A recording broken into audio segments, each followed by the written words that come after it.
There we go. Here, I'll turn on the tape too, and we'll get going.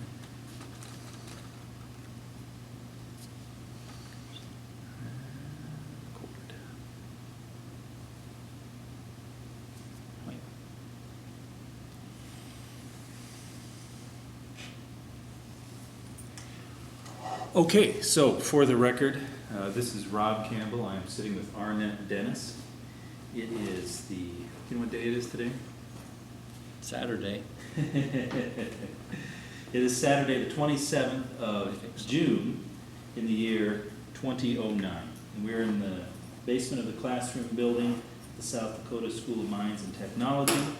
And we are here today to do an oral interview, an oral history about Arnett Dennis's involvement in the T-28. First of all, Arnett, I'd like to thank you for the record for coming down. I really do appreciate your time. People have been very generous with their time. If we could first just start with sort of some background about you. What is your background? What is your professional training? And what is it that brought you to IAS and some involvement with the T-28? I don't know how far back you want to go. I was working in California at Stanford Research Institute when Dick Schleusner approached me to see if I'd be interested in joining him in starting a new research group at the School of Mines. And this is about when? 1964. Okay. And so what was your training in? Physics. You're a physicist? Yes. Atmospheric physics, or what was, where did you get your education? And got my doctorate at McGill University. That's in Montreal. Is that where Paul Smith was also for a while? He was there for a while. McGill has had quite an active program in atmospheric meteorology and atmospheric things and all that. So Dick Schleusner talked to you, and this sounded like a good deal. So you moved to Rapid City, South Dakota. Right. Had you had any connection with South Dakota? Previously? Yeah. No. So what did you come to IAS to do, to work on? Our main business was doing research in cloud seeding for the Bureau of Reclamation. Mm-hmm. And the project was ready to go in the sense that it had political backing from Senator Munt, and the IAS had been established by the Board of Regents in 1959. So really, what Dick Schleusner needed was staff in a hurry. Yeah. Because the money was ready to go. Yes. And you have to use it or lose it. So what was your role supposed to be? Well, when I came, I was the associate director, Mm-hmm. which meant I was supposed to mind the store when Dick was out of town, I think. Yeah. And so I was involved in the design of the field experiments and cloud seeding and getting the radars together, and just a lot of things to be done. Mm-hmm. So at IAS, were you always more on the administrative side than not more than the research side, but did you ever teach, for example? I taught some courses. Were you the PI on a lot of, were you doing hands-on research, I guess I'm asking? So as the associate, you were partly administrative, partly hands-on research. Right. Just to back up a little bit, do you know, Carl Munt's name keeps popping up. Do you know much about his involvement in all this? How involved was he? What were his motives, and what role did Carl Munt play? Oh, Senator Munt? Mm-hmm. Yeah. He played a big role in getting the IAS going, getting the initial funding it needed. See, there was the history goes back further. The Advisory Committee on Weather Control had issued a fairly optimistic report, which came out in final form about 1957 regarding cloud seeding in the western states. And there were hearings in Washington in the spring of 1957, I remember because I was there. But the decision, some of us wanted the advisory committee on weather control to stay in business, but it was a short-term thing, and it was allowed to die, and the responsibility for research and weather modification was passed to the National Science Foundation. So the NSF weather modification research mainly started in 1957. Well, after a few years, the politicians from the western states realized that NSF was funding basic research, but they wanted something more immediate, field programs to test cloud seeding techniques and so on. So a group of them put together what became called Project Skywater, which was handed to the Bureau of Reclamation.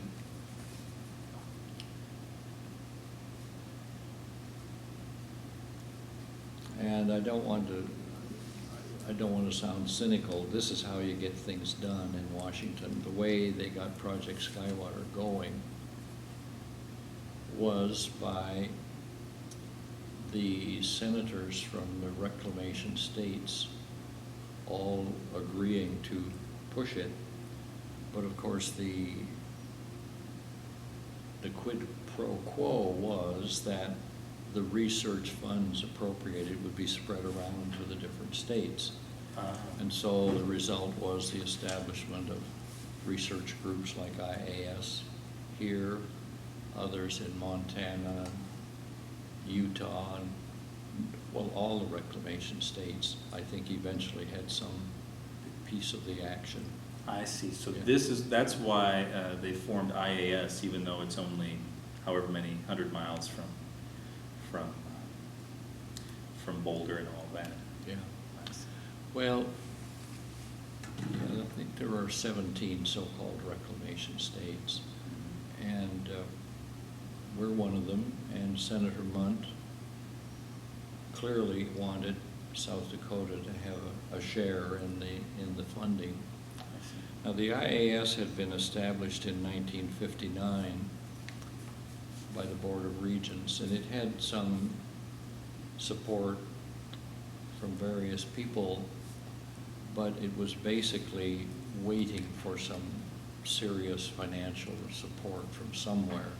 Oh, I see. Because the Board of Regents didn't have any money to set up a large-scale research effort. I see. So it was almost sort of a paper organization for 5 years, just sort of a small. Yes, Joe Cope, who was the director of the Engineering and Mining Experiment Station, was given a half-time appointment in the IAS.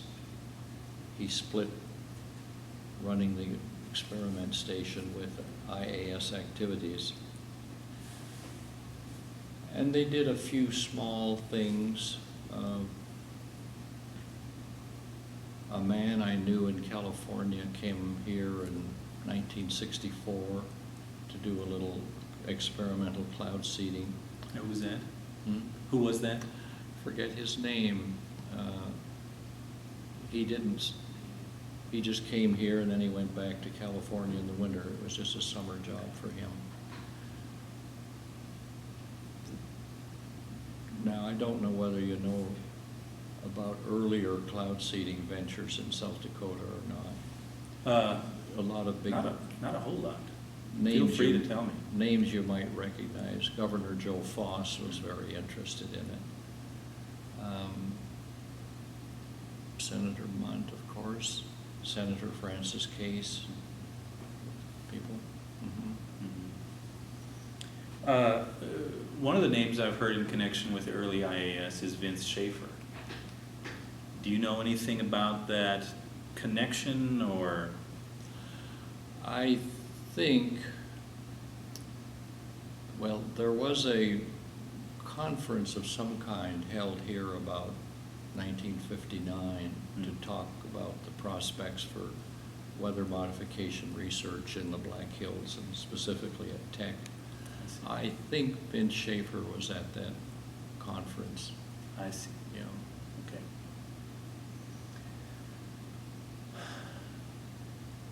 So when you came in this first wave of Bureau of Reclamation money, you were part of that first big wave when IAS became much larger, more permanent, and all of that. Yeah. So what were the first activities you recall happening at IAS while you were here? Well, we felt we needed to do some field experiments because that's what the sponsors wanted, and it was something you learn by doing. So in the summer of 1965, we actually had a small field experiment in this area, which we called the Rapid Project. And we had another project based in Lemon, South Dakota, which we called the Shade Hill Project. Now that one, we contracted out totally. The meteorologists, the pilots, the airplanes, everything. The Shade Hill. Shade Hill. But the Rapid Project? No, we did that one here with our own people, plus leasing a T-6 aircraft to do some seeding. And by then, we had our radar technicians on board, and we're reactivating the old radars at the South Nike site. Now, the South Nike site, is this what people call the radar site? Radar. Out, that would just be west of the Rapid City Airport. Well, I think of it as being north. It's between the Yeah, regional okay. airport and Ellsworth. Okay, almost that's halfway. Yeah. right. Mhm. So I haven't read the literature that came, did these result in papers and results and data and all? Were they successful? Nothing much came out of the 1965 work, except that we had to do technical reports to the sponsors. But the real Rapid Project got going the next year, 1966, after we had more staff on board and a better experimental design. And it ran for 3 years. And Now, is that project Hail Swath? no. Oh, this is a different one. Hail Swath was just a 1-month Oh, I see. show, which was superimposed on us in the summer of 1966. Super. Yeah. See, now you're giving me all the real stories. Yeah. Superimposed on you, how? Well, Dick Schleusner could tell you more about it, but see, the pressure was on the scientific community to try to do something. And some people went over and visited the Soviet Union, and where they were claiming success with hail suppression, and came back, and all of a sudden there was a great urge to do something about hail suppression in the United States. And Dick went to a meeting, I forget where, maybe in Boulder, but he came back from the meeting with the news that Rapid City had been selected as the site of a 1-month field project to study hailstorms. They're going to call it Hail Swath. And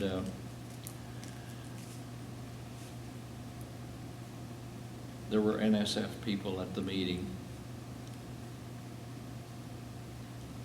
Kind of bizarre. It's a situation where you write a research proposal, you know it's going to get funded. They just want the research proposal to make it proper and legal.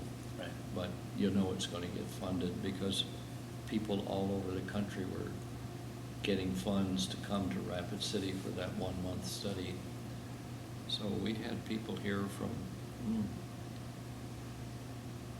Air Force Cambridge Research Labs in Massachusetts, W.E. Howell Associates from Boston, some people from the State University of New York at Albany, some of Vince Schaefer's students or proteges, and many others. I think there were 10 or 12 different organizations represented here for a month in 1966. And that was Hail Swath. That was Hail Swath. People have told me that Paul McCready was there. Yes, I think certainly some of his people were here. And I think Paul himself came a time or two. And somewhere in there was the beginning of the T-28 initiative. Right. Because our people did research on flew around hailstorms, but we had radars were pretty primitive then. We didn't have the computerized radar sets that we have now. Mm-hmm. So it was clear at the end of the month that people had seen a lot of interesting things, but it was going to take a lot of work to really figure out how hailstorms worked. So you were personally involved in hail swath? You were there working? Oh, yes. So what did people actually do during this month? I mean, what was the activity? Well, typically, see, I said it was superimposed on the RAPID project. That meant we had a weather station and weather briefings and all that provided. The hail swath people were able to take advantage of what was already here. Each day there was a weather briefing, and if it looked as though hailstorms would develop, the different people that had brought airplanes would fly them to see what they could learn. And other people were out with ice nucleus counters at the ground or on airplanes. We had a network of hail pads. You know hail pads? Mm-hmm. That's an invention of Schleusner and one of his colleagues when they were at CSU.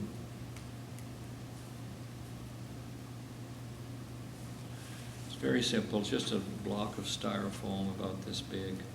You put an aluminum foil over it, and at the end of the hailstorm, you look and you count the dents and the size of the dents. They calibrated it by dropping steel balls. You could get a fairly good idea of how intense a hailstorm had been just by looking at these foil sheets that had been through it. Oh, what else? So basically, hail swath was, let's see if hailstorms come by, and if they do, let's just take all the data we can of various kinds of data, from airplanes, on the ground, Yeah. anything we can get, basically. Yeah. To try to figure out how this works and how we might. Yeah. Was hail swath specifically, did it specifically have weather modification in mind? Or was it pretty much basic science, if you know what I mean? Yeah. Oh, it had hail suppression in mind, but there was no experimental seeding to try to suppress hail. Now, people did look at the data being collected on the RAPID project to see if the seed areas and no seed areas looked different. And in some cases they did, but see, it only lasted a month, so there's not enough randomization going on to make any sense of it. Mm-hmm. So, So back to the RAPID project for a second. The RAPID project was before hail swath came up. Did you say, Well- was it 65? well, the first RAPID, that 1965, Kind of I would say doesn't count because we were just learning how to do it. right. It's quite a trick to get airplanes in the air and get them to the right clouds and have them do anything. Now, the actual RAPID project started June the 1st of '66, and the hail swath people arrived about the 10th. So we had very little time to shake it down before the hail swath people came. So were these two programs running parallel at the same time? Yeah, You continued your seeding work we did.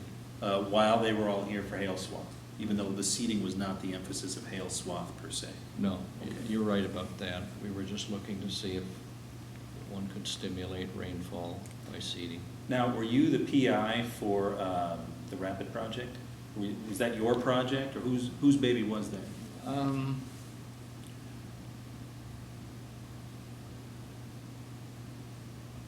I would think at that stage, PI on our work for the Bureau would still have been Schleusner, I think. Right. I think perhaps Dick and I were co-PIs on Hail Swamp. They needed somebody to do the administrative work as well as provide a base of operations for all these people. Sure. So, But was there one person who was sort of practically managing these? And was that you? Or was that Dick? Dick was very much involved. he was away a lot. He was our manager and lobbyist and everything Sure. else. Sure. Yeah. Now, the operations director for the Rapid project was Alex Goshelski. Oh, okay. Yeah, That's a name I know. yeah, that we hired for that purpose. And you worked quite a bit with him, didn't you? Did you work with Alex for many years? Well, as long as he was here, and I had hired him in 1957 to run a cloud seeding project in Oregon. Oh, okay. So I knew him fairly well. So the activity for the Rapid project was seed, all kinds of clouds, or what sort of clouds were you looking for? Well, I have done some writing which would explain some of this for you, but the Rapid project was one of the first that had objective criteria for determining what types of clouds you would try to experiment on, and ways to predict a day's activity. Then it used a randomized crossover design. Don't know if you're familiar with that term, but I think so. target areas north and south and randomly choose which one to seed that day. And then compare the two. We had statistical consultants and people working with us to design the statistical tests for such a thing. But it was looking for increasing rain, didn't have to do with hail. No, you could look at it, you could look at the hail statistics if you wanted to, but the basic objective was to see if one could do something about showers. And in fact, many of the days that we seeded on the Rapid project, you would never expect hail anyway. The showers are small. So you're trying to make little showers into bigger showers? Mhm. Because this is what the Bureau of Reclamation was interested in? Yeah. Whether this could be done? Or little showers out of clouds that wouldn't rain at all. Mhm. That can be done. So what was the basic outcome? And how did the Rapid project go on for many years? 3 years. 3 years. Yeah. 3 real years. 3 real Besides years. 1965 dry run. Yeah, 66, 7, 8. Yeah. Okay. And so this did yield data, this did yield results and Yeah. papers and... Oh, yes. And what was the result, in a nutshell? The result in a nutshell was that you can stimulate local showers with silver iodide seeding. And running out the numbers, we came to the conclusion that right here along the east edge of the Black Hills, you could, on a typical year, you could probably get, on average, an additional inch of rainfall.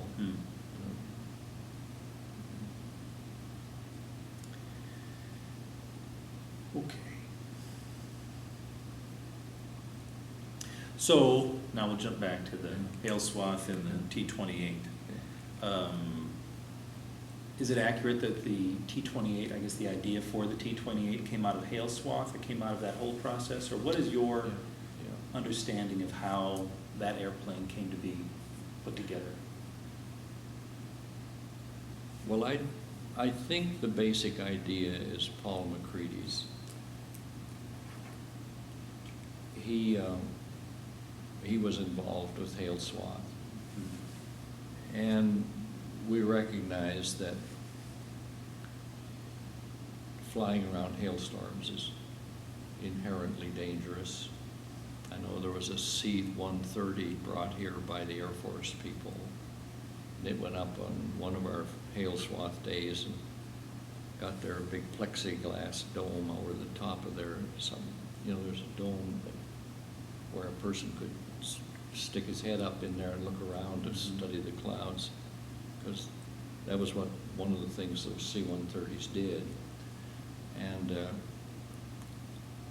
but after the plexiglass dome has been cracked by a hailstone, then you think perhaps that's not such a good idea.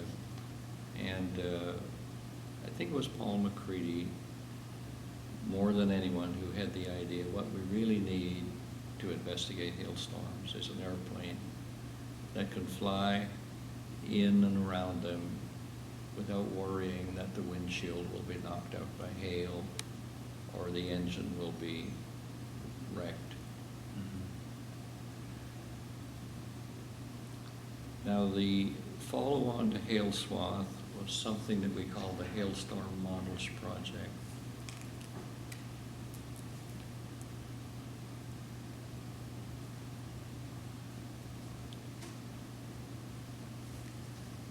It was a 3-year study. We collected a lot of radar data, and we had the IAS was the what do you call it? In military terms, we were the prime contractor.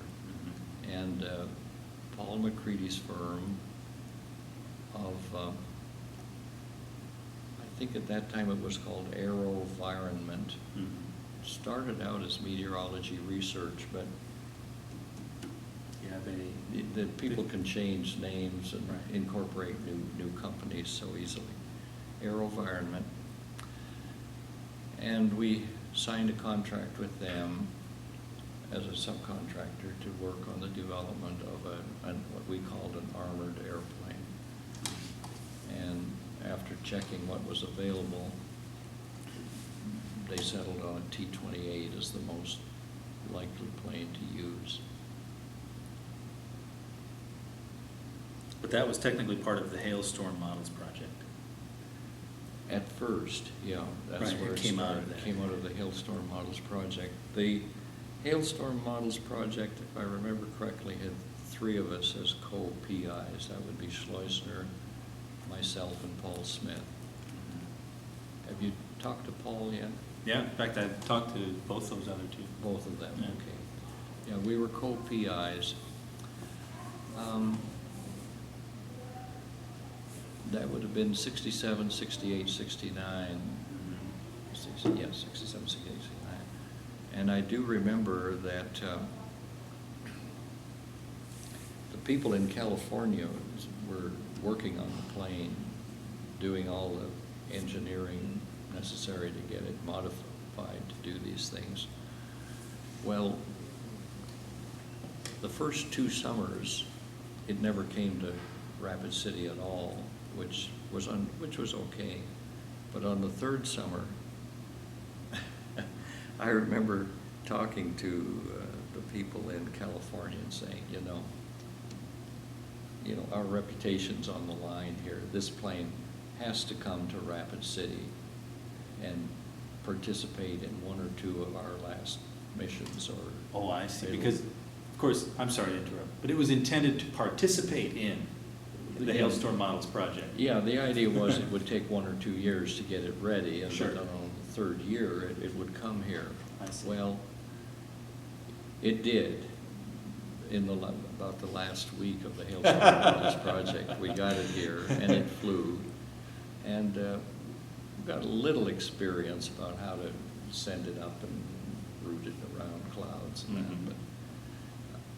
But Paul McCready was quite a perfectionist. And, he felt, well, the plane isn't quite ready. There are 1 or 2 things we should do to it yet, but it was flyable and all that.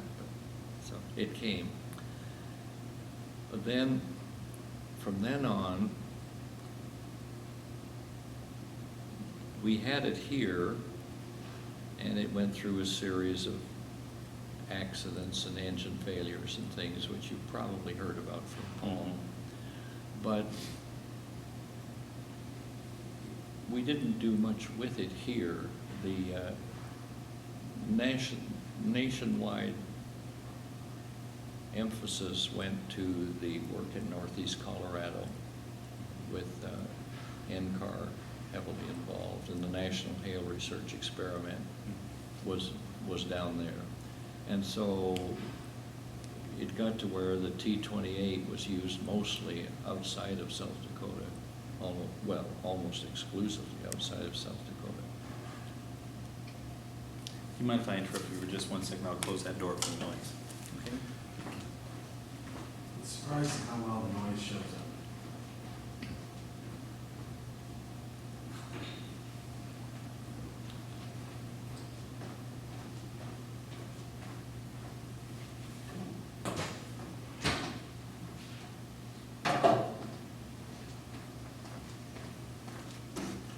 Okay, so you said the T-28 did arrive Yeah. just for the end of Yeah.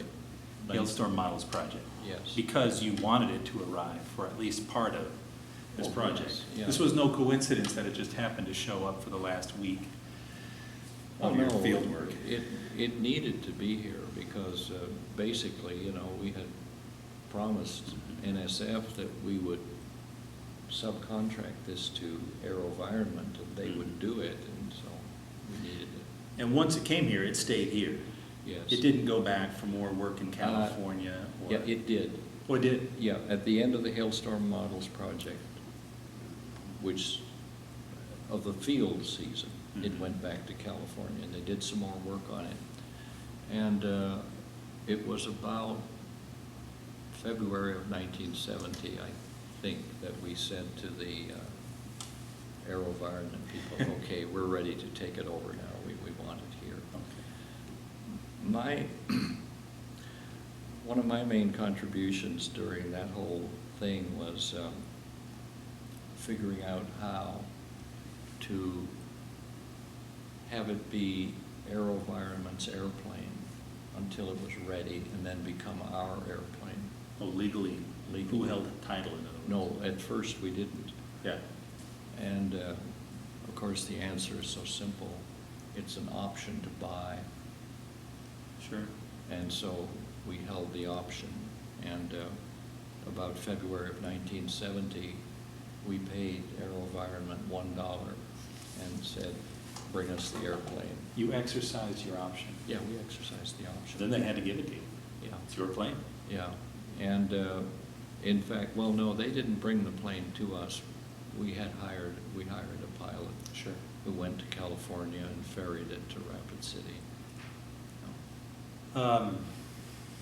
His that- name was, he was the first of our T-28 pilots. Mhm. Of our, Youngren was his name. Mhm.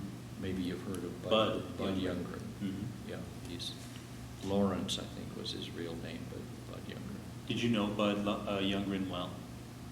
Fairly well. Do you know how he became involved?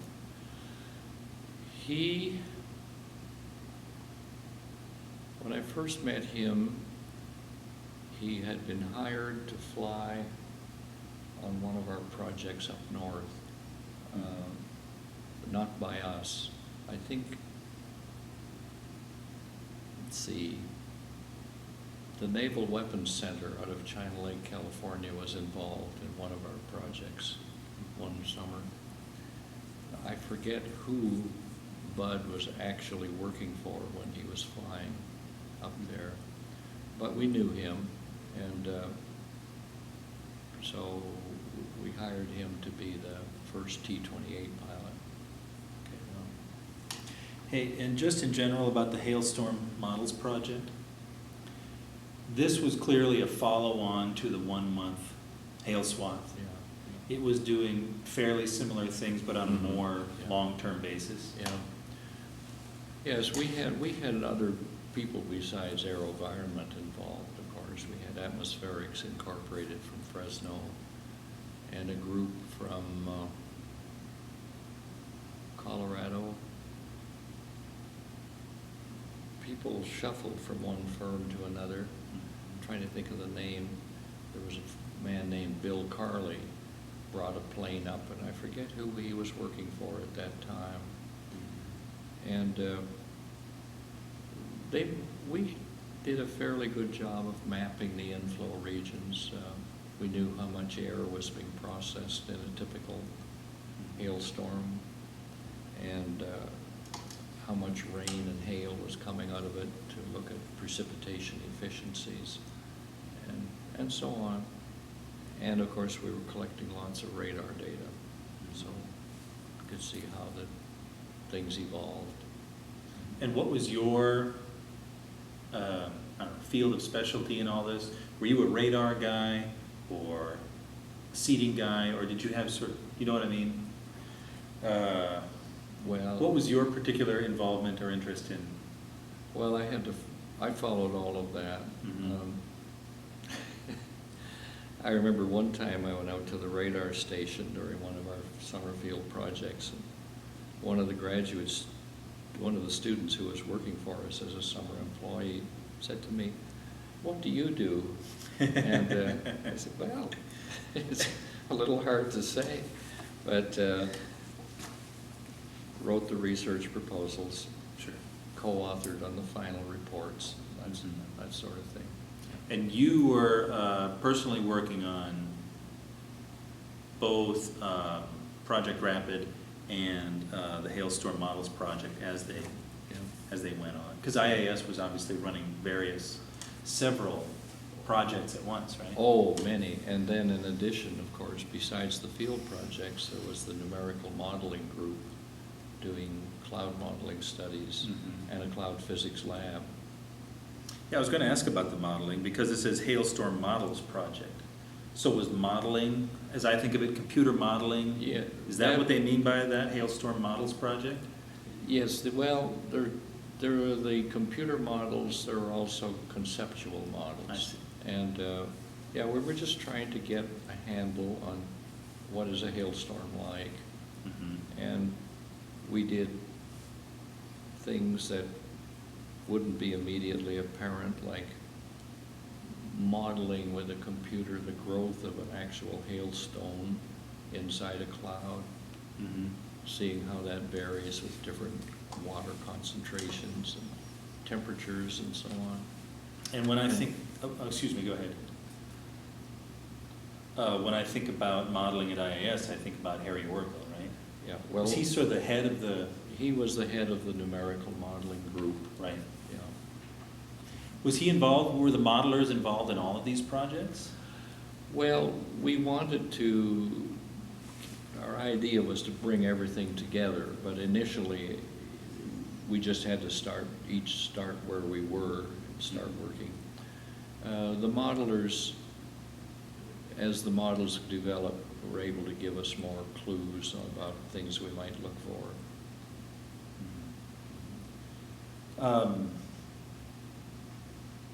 Well, I have a couple of questions. One, this is just something I check with everybody. When you were talking about the process of getting an armored plane built, were there other armored planes around? None that we knew of, none that I knew of. And even since then, do you know of other armored planes? It just sounds to me that the McCready's group, what they were doing, or his contractors, was a very specialized, one of a kind. Yeah. Well, do you know the history of Paul McCready?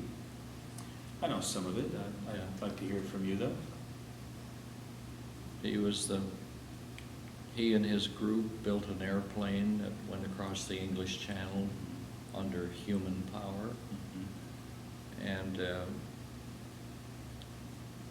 he tried to see how fast a person could go on a bicycle by building a bicycle with a wind-breaking device in front of it and so on. You're familiar with that stuff. Oh, yeah. I mean, it's just a fascinating career. Yeah, so Paul, he was also a champion glider pilot. I think he soared in a pilotless a glider. Mm-hmm. Obviously, he was a pilot to close to 40,000 feet over the Alps. He was an original thinker. Yeah. And, yeah, Not a dull guy. no. No. I was lucky enough to meet him here. Yeah. And then I was trying to get the funding together, et cetera, and get it organized, and he died. Yeah. Did you meet him when he was here to get his honorary degree? Yeah, I just met him sort of socially and Yeah, and sure. chatted with him a little bit, but I didn't get to talk to him about this, which is too bad, of Okay. course. My other question is about weather mod. Just to me as a historian, and I don't come from any background in weather or anything like that. Weather modification is fascinating because it isn't,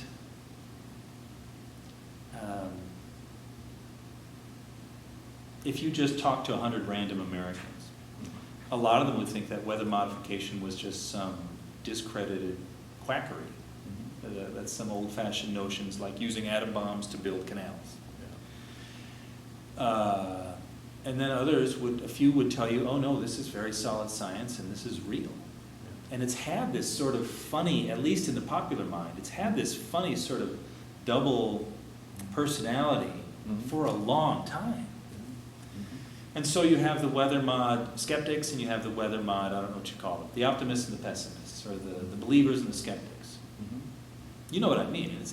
And it's hard to think of other scientific areas that are really like this. So where did you personally fall in with all this? I know that's a totally loaded, open-ended question. Are you a believer, an optimist, a pessimist, a skepticist, somewhere in the middle? Or what was your relationship sort of intellectually with weather modification at the time? Somewhere in the middle.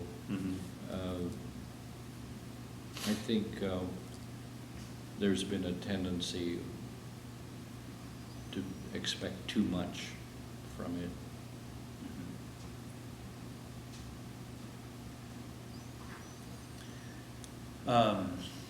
And for IAS as a whole, where was IAS as a group on weather modification? Because weather modification, you know, was right there at the birth of IAS, Yeah. the reason for IAS existing. Where did you see the institute in this, I guess you call it debate, or this research about weather mod?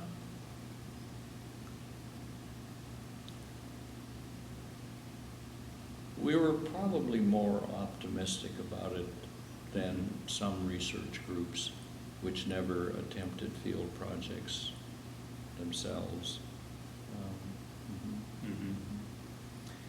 And you folks were, I think this is true, you folks were closely working with NCAR many times, right? Was NCAR on a different position? Well, it's hard to say, Rob, because even what you see within NCAR, you had wide-ranging opinions. There were a few people who were interested in it, and I think there were some who were almost total skeptics. It's just hard to say. So I can't really speak for them. Okay. You know.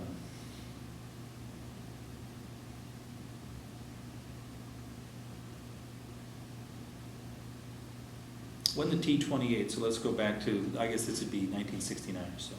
The T-28 is now on campus. You have it parked out at the Rapid City Airport, right? Did you anticipate at that moment that you would be using it here locally around Rapid City, the Black Hills, more than you ended up doing? No, I can't say that I was surprised the way things turned out. It only made sense as part of some large-scale effort with other airplanes and a lot of radar support. And so there was something called the Northeast Colorado Hail Experiment, about 70 and 71. The T-28 was down there at one time. Then on the National Hail Research Experiment in the mid-70s, T-28 was used some again. But I wasn't directly involved in those efforts. Okay. I never went into the field with the T-28 like some of our people did. You never did? No. You never went to a T-28, well, you just said field project? No. To the radar side or wherever? No, it was? not away from Rapids. You were doing other things? Oh, I saw the T-28 occasionally, But no, I never was part of the crew that went out to support the T-28 operation in the field. How long did you work for IAS, for School of Mines? Oh, until 1981. And what position did you have by the end? Were you associate director? Were you ever a director? I'm trying to... Yeah, I was the director from 1974 to 81. Right, for your last number of years. 7 years about. Okay.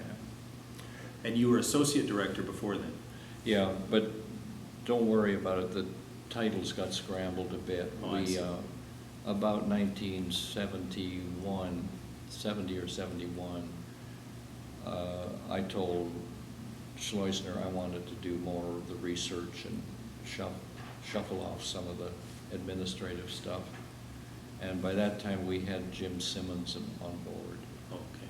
Have you heard of Jim, or you know? I don't think I... He died, of course, quite a few years ago, but he had been the meteorologist in charge of the Ellsworth Weather Detachment. That was his last job in the Air Force. Mm-hmm. And he came with us to do administrative work, Mm-hmm. and my suggestion was that he become assistant director. I see. So that when Dick was gone, Jim Simmons would handle the personnel stuff and all the routine that was going on. I see. So were you still technically associate director? No, Oh, no, okay. I just dropped down to become one of the, I think we called them group heads. Okay. We have plenty to do. That makes sense. Yeah. And it sounds as if, well, I think every project that we've talked about so far today has been a collaborative project with people from various institutions around the country coming together. Is that an accurate impression? Was that? Well, we ran the RAPID project. Oh, okay. The RAPID project was ours. Of course, we had to subcontract with some people for airplanes Mhm. and statistical consultants, that sort of thing. But basically, it was our project. And so was there a follow-on to the RAPID project? That was finished by the late 60s? 68. 68. Well, the follow-on really was the operational program of the state of South Dakota, which got going about 1972 and was based partly on the results of the RAPID project. I see. Yeah. And you were not, can you tell me about that? You were not personally, IAS was not officially involved in the state project, is that correct? I think that's a fair way to put it. We had to talk to them and not get in each other's way, which was a problem, potentially. But it was not our program. Mm-hmm. Because they were flying operational seeding planes out of Rapid City, Yeah, they, among other places. yeah. And you were flying research Yeah. seeding planes out of Rapid City, and so obviously you didn't want to Right. interfere with each other. Yeah. But you were doing more seeding projects in the early 70s. When the flood came, what project were you doing? Do you recall? It was called Cloud Catcher. Cloud It catcher. was a single cloud experiment. And that had no T-28 involvement. This was other planes that were... No, the T-28 in 72 was probably down on, well, I'm guessing it was probably one of the summers it was in Colorado. Mhm. Yeah. And I've been checking with people on this to comb through their memory. To your knowledge, did the T-28 ever do seeding? Never. Never did. Not a single time? No, there was no, there was so much stuff hanging on the T-28, you couldn't have fitted any cloud seeding equipment on it. And there was no intention of doing that. Right, and because you don't need, well, this is my crude understanding, you don't need to fly straight into the heart of the cloud to do the seeding. That doesn't make sense because... No, normally you don't, but although I have known cloud seeding pilots that flew into thunderstorms to see them. Oh, they did? Yeah.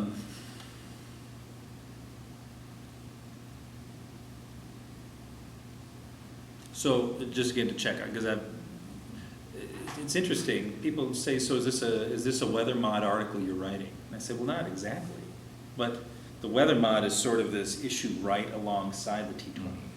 The T-28, my impression is that it's sort of on the basic science side of just, it's sort of the neighbor over from weather mod. Yeah. Well,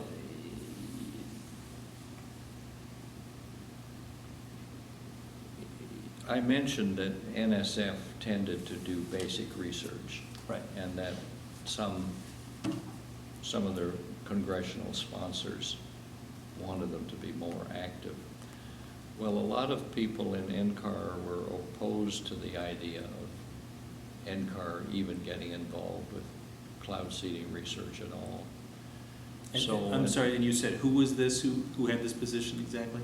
There were some scientists at NCAR that I think did not want NCAR to get involved in any kind of weather modification experiments. Right. So when the decision was made that NCAR should be the lead agency for the National Hail Research Experiment, it was funded out of NSF on a separate budget item, which was called RAN, Research Applied to National Needs. And the people who worked on the National Hail Research Experiment were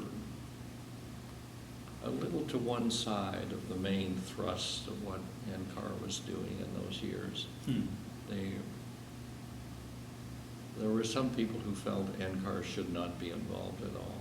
In ENRI, in the National Hail ENRI, Research yeah. Experiment. If it was going to involve seeding. So was ENRI sort of a stepchild status at NCAR? Or just was it? Yeah, it was. People raised their eyebrows. Some people had raised eyebrows. They thought NCAR should be pure research without worrying about applications. And is this the kind of thing that people would discuss openly at the time, at meetings, or? It would come out at meetings. Or is this sort of a polite discussion that people would have? Or do people get in there and knock down, drag out for this funding? I'd say mostly polite. Yeah. There was, people would raise their voices sometimes, but generally a polite discussion. Did IAS want to host or run or head up the National Hail Research Experiment? Well, IAS is an organization. You'd have to say, did Schleusner or Paul Smith or I ever want to do it? Sure. I don't know whether Dick wanted to run it or not. You'd have to ask him. I had no desire to head it up. And I doubt very much that Paul Smith did, because his specialty was radar. I know that when they were discussing where to put the National Hail Research Experiment, Schleusner's name was discussed, not just here, but on the broader picture. Right. But the decision was that it should be given to, probably to NCAR, and have it headed up by somebody who was not so obviously associated with cloud seeding as Dick Schleusner was. And so it went to NCAR. And the first director, Dr. Swinbank, he was a wonderful guy, but ivory tower. He was not a practical person at all. He was the director of the National Hail Research Experiment. Yeah, at first. I think he was the first one. And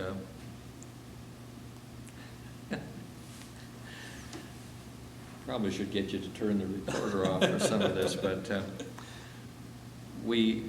in the fall of 1973, the World Meteorological Organization had the first international WMO conference on weather modification. It was held in the Soviet Union in Tashkent, and I went.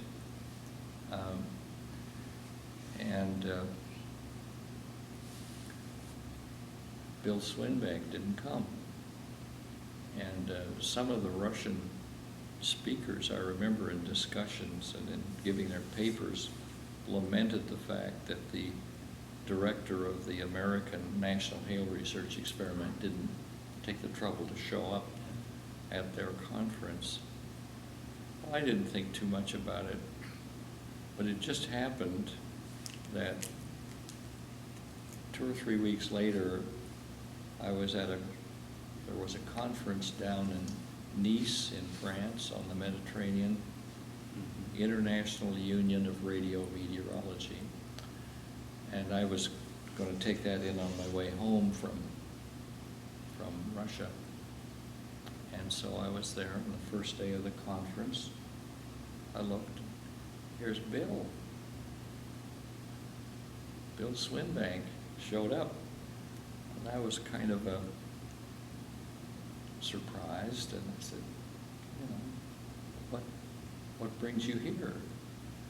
Well, basically, he just thought it would be a fun conference, and to make a pun, Nice is nice. Yes. And so, but poor Bill, he died shortly. Within a year or two, he had a heart attack and he died. Was that right? Yeah. And then other people were brought in to run ENRI. But you had no personal involvement in ENRI? Do I have this straight? You're right. I went to some of their workshops and conferences, Sure. but and of course, through the T-28, we had involvement because it was, Sure. the school was, ENRI supported some of the T-28 operations those years. Sure. Yeah. But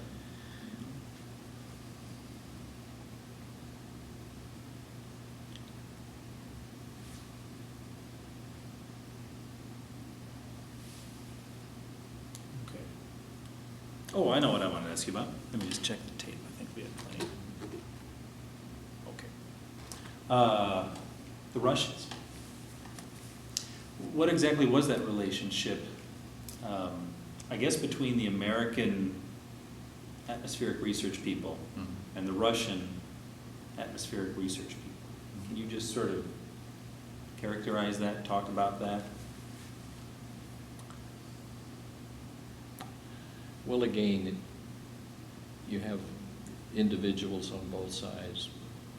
I always enjoyed working with the Russians, but there were some scientists. Well, I've already mentioned that the hail swath got its big impetus from the fact that some American scientists went over to Russia in about 1964 or 5 and Right. were impressed. But there were other American scientists who were not impressed. They thought the Russian statistics were suspect. And in your mind, this is a pretty direct cause and effect? Well, the problem with the Russian experiments was that they didn't do much with randomization. They just went out and seeded the clouds and looked at what was happening and decided that they were suppressing hail. Mm-hmm. And they may well have been, but it was hard to quantify it. But do you think it was a pretty direct cause and effect between, let's say, the Russian claims and American government funding for hail swath and hail research? Yeah. You think the Russians, it was pretty clear that the Russian claims were the stimulus for Congress to fund this? Well, Or for NSF that or was whoever? It was a stimulus, Mhm. yeah. That's, Were the, well, for example, you said you went to the conference and things. Were the Russians open with their data? Were they cooperative and open, transparent, I guess we Yeah. would say today? I think they were as transparent as they could be, Mhm. but who knows, you know? Without knowing the language and being able to stay there for a month or two, Sure. it's hard to dig into the depths of it, but, So was there any sense that ENRI was sort of the American competitor to this Russian effort that was ongoing? yeah, I would say so. Mhm. The feeling that the United States had to do something. Mhm. Mhm. And of course, there's a lot of demand for hail suppression. Oh, sure.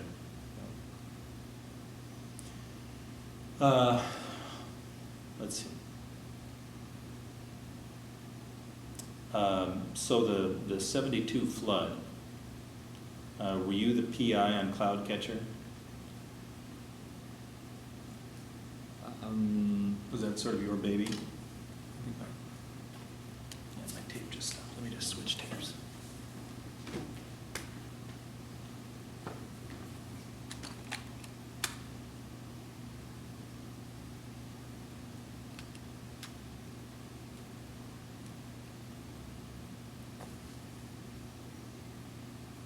I got a good deal on that tape. It was actually a minute long.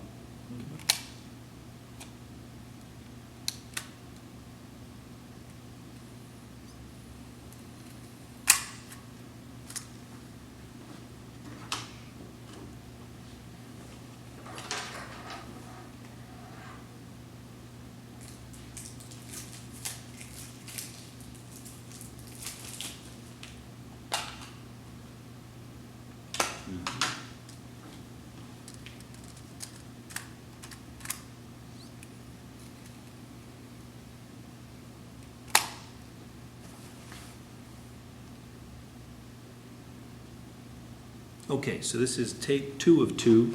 It's June 27th, 2009. This is Rob Campbell and Arnett Dennis at the South Dakota School of Mines talking about the T-28 and the IAS and all those related issues.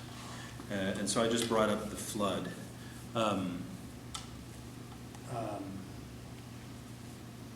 Of 1972. Oh, and I asked you, were you the PI on Cloudcatcher?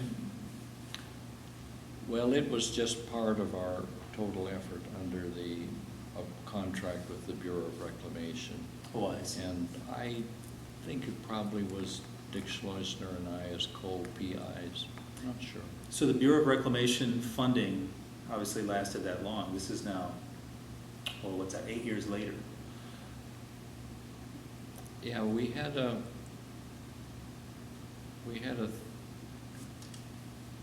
we were on, by then, on about our third multi-year contract with the Bureau. I see. Yeah. How long did Bureau of Reclamation, how long did this major funding go on from Bureau of Reclamation? Well, the contract that was in force in '72 was due to end about 1974, Right. but it was extended in a small way for a year. And then later on, we got another contract with the Bureau of Reclamation to work on a project in Montana called Hyplex, which began about the fall of 1977. Mhm. And that was still going when I left the IAS. So, In 81. 81. So this is a very long-term relationship. It's a long-term thing. Did you have, I was just talking, who was I talking to about this? Dick Schleusner. Came across this article, also written by an environmental historian, about the 1972 flood. Do you know the article that I'm talking about? Was that the one from the MIT book? Yes, from the MIT Yeah, book. I've read that article. I recently just got it. I ordered it as soon as I talked to Dick, and I read through it. And I don't think in that article he makes a definite claim about the causality of the 1972 flood. And I know Dick didn't buy the article at all, and in fact wrote a letter about it, which I'm also trying to get Yeah. a copy of. In your mind, there's no possible way that the IAS seeding that day contributed to the storm, contributed to the flood? Not a shade, no doubt. No. Did you get involved in, was a lot of your time taking up in the lawsuit which followed the flood? Some, I don't know that I would say a lot. We obviously had to write a report about the meteorology of the flood, which took Right. quite a bit of time.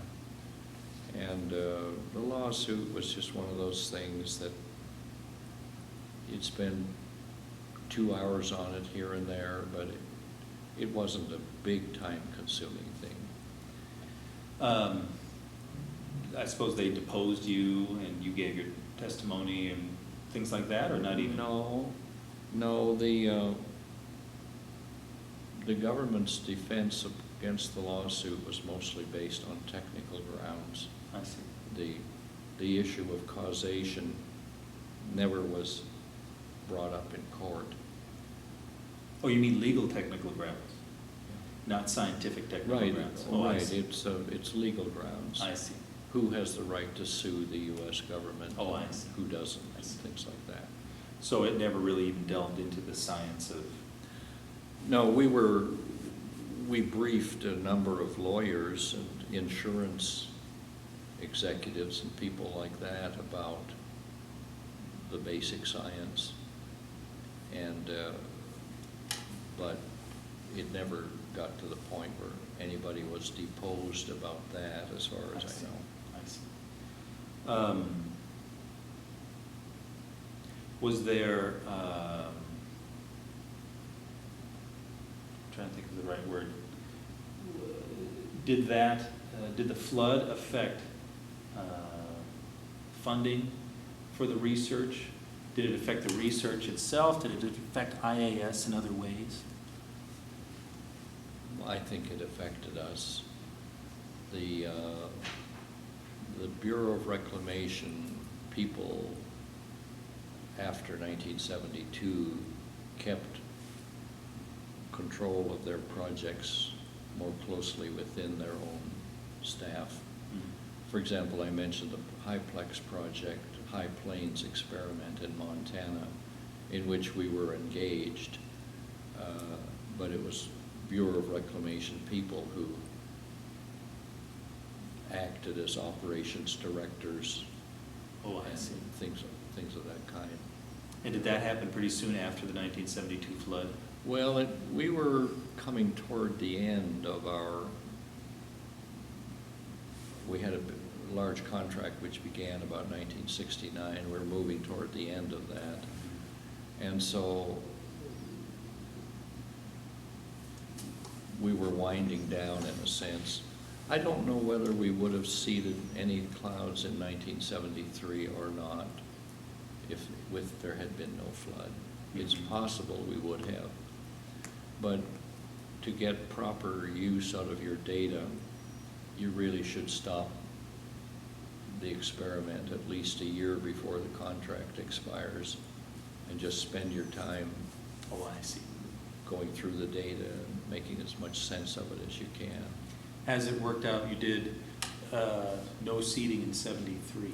Now, in fact, in the Rapid City area, any seeding after 1972 was part of the state's weather modification program. Did you continue seeding for the rest of that summer after the flood? Because the flood was in June. Well, we were shut down. We had a shutdown procedure that we didn't seed when the ground was excessively wet. Mm-hmm. And so that took us through July. We did have 2 or 3 more cases late in that summer, but it was a very, very small effort. So it was a pretty abbreviated summer. Yeah. Because of the flood. But that was because of the flood in natural terms, not in political terms, if you know what I mean. Well, I would think that in political terms, it would have been unwise to have been seeding clouds the week after the flood anyhow, but in view of the state of the ground, Right. it didn't look like a sensible thing to do.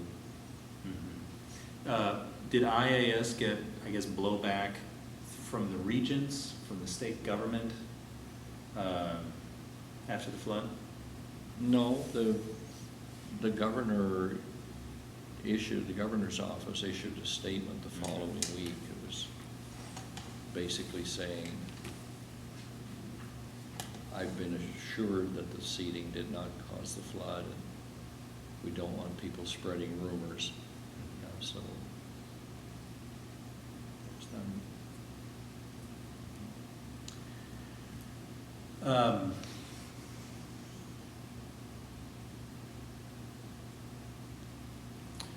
So then in 1974, I think you said, you became director of IAS. Did that drastically change your activities day to day? Well, I was more into the administration, obviously. Right. And had to spend a fair amount of time on that. Because you had stepped back from the administration, and now you stepped back completely Back into administration, yes. more deeply than ever. Yeah. But I still had my hand in on writing the papers. Oh, Yeah. so you still kept an active scientific research role. You were even able to do that as director. Yeah, I think so. Well, now you're the boss. You can have other people do all the grunt work. No. Doesn't work that way. No. Who was your assistant or associate when you were director? Jim Simmons, he just Okay. stayed in the position of assistant director. And let's see, we needed,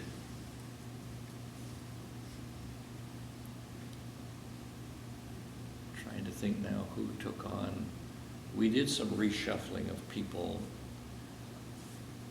but Harry Orville stayed in his role. He was the department chair. He was the On the department academic chair, side. but he was head of the of the numerical modeling group. That too, yeah. For us. Mhm. Mhm. So who was the T-28 in one of these groups? Whose baby was the T-28 to take care of your year? The T-28 was basically in what we called the engineering group.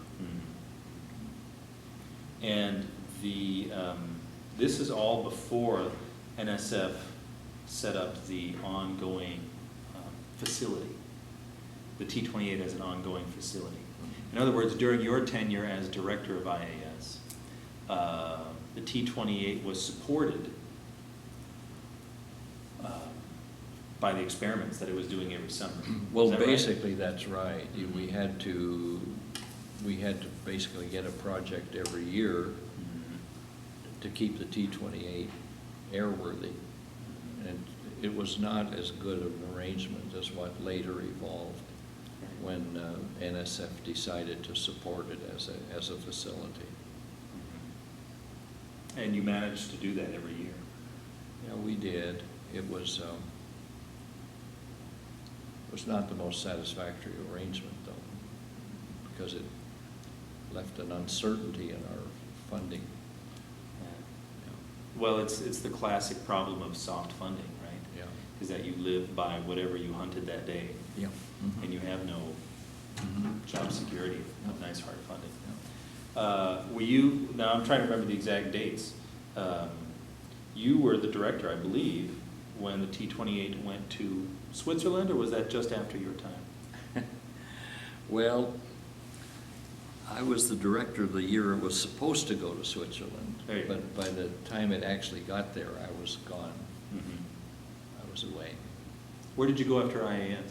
Bureau of Reclamation, right with some of the people I'd been dealing with all along. You stayed here in Rapid City.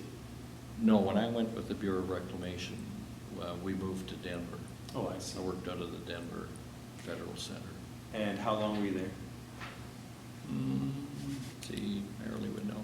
About 10 years. Okay, and then you moved back to Rapid City. Yeah. Okay. And you retired from the Bureau of Reclamation, so Mhm. you were a civil servant and all of that. Sure. So what were you doing at Bureau of Reclamation? Mostly the same work. I had just gone to join the people who had been, that I had been contracting with all along, and was involved on the High-Plex project somewhat, and program in California, the Sierra. And then later, as the weather modification aspects were winding down in the late 80s, I got involved with some climate change studies. So when you talked about how Bureau of Reclamation took the control more into the Bureau itself, Yeah. you became one of those people. Yes. So did you were you involved, for example, on High-Plex, both from the IAS side and then Mhm. from the Bureau of Reclamation Yeah. side once you had moved to Denver? Yes. Okay. Yeah, changed over. But back to Switzerland, you were involved then in getting that set up. Was that very different from a typical, is going to Switzerland all that different from going to Florida for a summer? It Yeah, is. it is. Can you describe how that process came about? Well, I can't tell you a lot of details, and I don't know who had the original idea of taking the T-28 to Switzerland for their hail research. The person who handled a lot of the logistics of it was Jim Simmons. He was very good at that. The T-28 had to be ferried to the East Coast, put on a ship, and taken over to a U.S. base in Spain, taken ashore and reassembled, and then ferried to Switzerland. Now that was the plan for 1980. But in the spring of 1980, somebody needed it in Oklahoma for a short project of about a month's duration or so.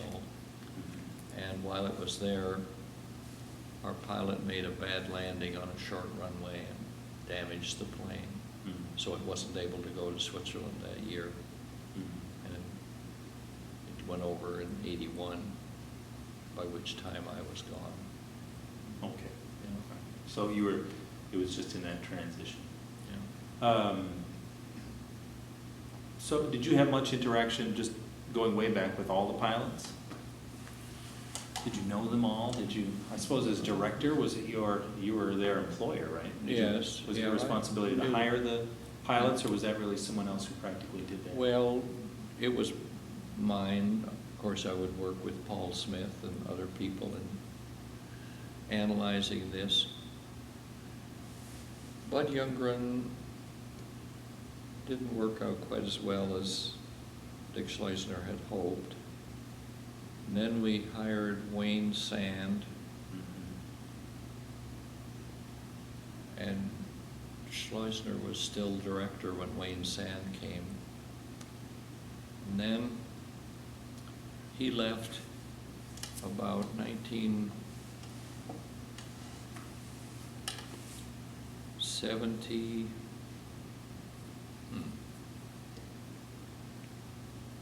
maybe 74, to go to the University of Wyoming. We had Joe Killinger for 1 or 2 years. And then we had to fill the position. He went with an airline. And we had John Prodan.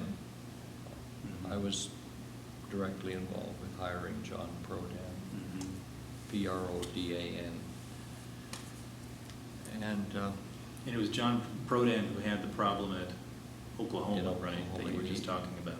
yeah, it was unfortunate. He was coming back to the field at Norman, and for some reason, there was construction equipment on the main runway or something. And so he tried to just land it on a short secondary runway. And Oh, I see. it was too short. Well, the people who analyzed the instrument data got a suggestion that he used up about 1,000 feet of runway before his wheels touched down, Oh, I see. which normally would be no problem at all, but was not a good idea on that. And there are many ifs in it. If the ground hadn't been wet, Yeah. the nose wheel might not have gone into the dirt. It was a funny kind of accident. Yeah. He didn't tip the plane over. No, He no. sank the nose down until the propeller hit the mud. Is that correct? Yeah.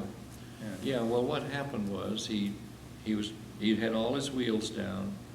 The only problem was just off the end of this short runway was a fence, and so he tried to turn it to get, but when he went onto the dirt, the nose wheel went in. Mhm. It was just a bad thing. So that was the end of that season, because this was a major mechanical That's right, problem. it was a major, and then we went looking for a new pilot because, I like John and everything, but we had to go back to NSF and say, sorry, we messed up the airplane again, and so, and to show. You say messed up the airplane again? Well, it had had an engine failure. Sure, years earlier. Two. 2 engine failures. Yeah. Yeah. And I guess that's your responsibility. I mean, UIAS, because Yeah. you're maintaining the plane and Yeah. all that. Yeah. Yeah. Yeah. But this is of no great importance, but I'll mention that That's all right. Paul Smith and I had to go looking for another pilot in this early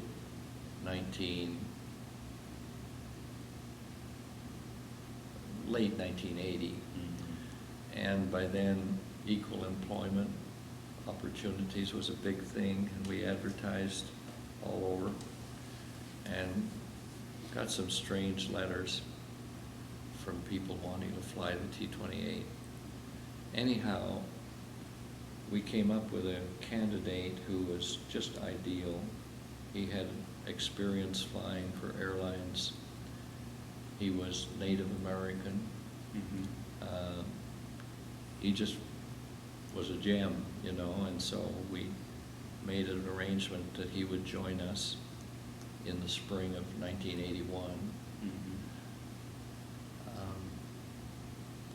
And when I left, I thought, well, at least, we got this done, and Paul won't have to worry about finding a pilot for the T-28.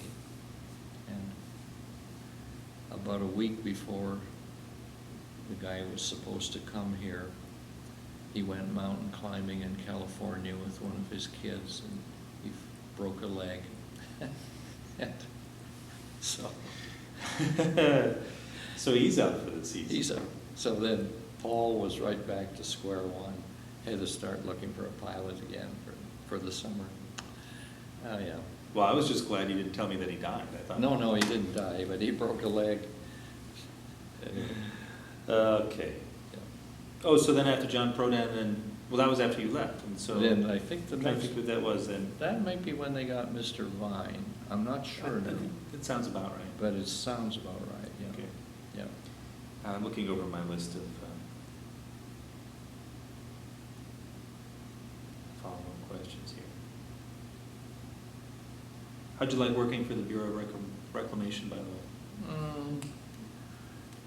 Well, it's government, and it's bureaucratic, and Yeah. how you do things is more important sometimes than what you get done, so, yeah. I worked until, in fact, just recently, I worked for the U.S. Geological Survey. So Mhm. They're out there in Denver in that big compound also. Yeah. Oh, I know what I was going to ask you. You said you had done some writing that might illuminate some of this. Mhm. What writing were you talking about? I'm working on a story about the flood, Oh, I see. about the aftermath of the flood, shall we say. Well, so is this like a journal article or a book length or? No, it'll probably just end up as something to put on the internet, Oh, I see. you know. This is something that isn't finished yet. No. Was this prompted by the same article, by the way? Did that sort of stimulate this? Well, that might have been the immediate cause, but I've been thinking of it for a long time. Should get some of this assembled. So you're gonna have this done in the next few days? No. I'd say the next 2 years, maybe. Is any of it done that I could look at, or it's not to that stage where it's? Oh, I don't know. For other Rob, people. but probably not a good idea to Yeah, spread it out yet. I wouldn't want anybody looking at what I have written for this article, so. Yeah. Can you just tell me what your, after thinking on this for years, what your bottom line is about the flood? I mean, if I said, okay, so what would be your thesis, what would be your argument, your bottom line for such an article? What is sort of your final take on the flood? I know that's a very general and Mhm. sort of almost ridiculous question, but you know what I mean. Well, it's no different from what I said in 1972 when I was asked about it by reporters. I just said, no way to do that. I think Harry Orville, yeah, I was talking to Harry, and he said, you know, had it been randomly silver iodide seeding that day, he said that might be a different story. Yeah. Yes, and, well, you're right. If, you know, it happened on a Friday, and the state program stood down 5 days a week that month so we could run our experiments, and then they would seed on Saturdays and Sundays. Oh.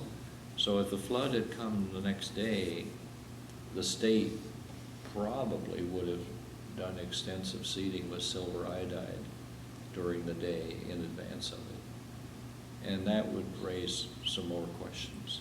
I see, yeah, I see. So was it a stroke of luck that you were seeding salt, right? Yeah. That was fortunate, Mhm. because it may have had some effect had it been silver iodide. Or it would have been a different question. Yeah, the greatest stroke of luck would have been if it had been a no-seed day. Sure. A random no-seed day, then you'd take care of it, yeah.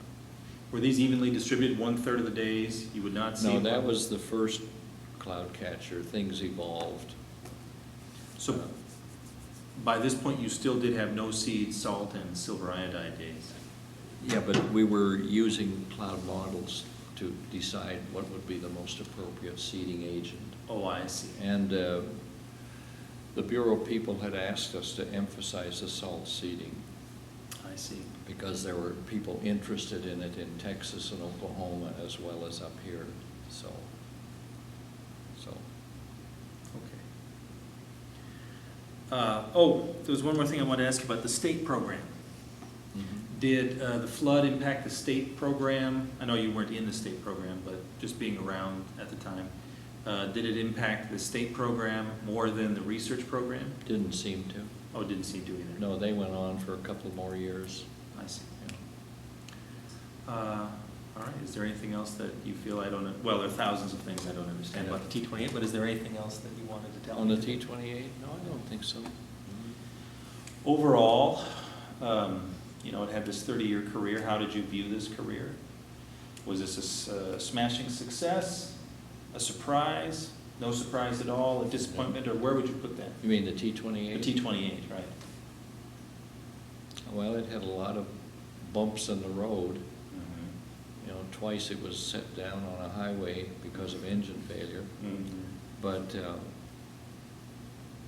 I think it did what it was designed to do. No. And as a scientist, if people said, okay, so what did the T-28 teach us? What was its scientific impact?